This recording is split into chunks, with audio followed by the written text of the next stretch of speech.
right, we're down to two. You heard about that. The race between Joe Biden now and Bernie Sanders. Elizabeth Warren out, but how will that affect the race? Scott Thuman with Sinclair, the political chief correspondent, is with us right now. Scott, does it make any difference who she's going to support in this race? Well, it does. I mean, look, she had lost a lot of her support over the past few months. That's clear. Otherwise, she would still be in this race.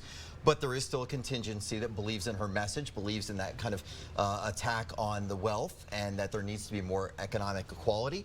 And they're looking for someone. Now, you would suggest that would properly be Bernie Sanders in most cases, but there are going to be some who want to go with the most electable candidate, and they might go ahead and join the Biden camp. That's why it's important to hear from her and who she guides them toward.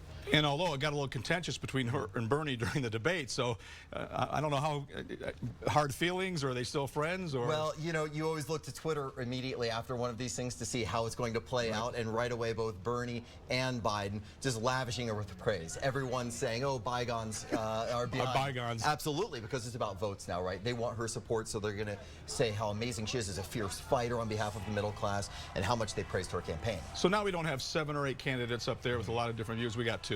And now is the key here between Bernie and Joe to show the differences between the 2 candidates, and because there are some physical. You hit that right on the head. You're going to see a stark contrast in policy more than persona at this point, and that's going to be on display not just in these next races, which in Tuesday you've got more states voting, big ones like Michigan, right? But then fast forward to the next debate, which is on March 15th in Phoenix. That's the first time we're going to see them go head to head. Imagine how we had these debate stages where there were 2 parts, 2 nights, because you had 20 people. Now it's going to be down to 2, unless somehow Tulsi Gabbard qualifies because they go by a delegate rule.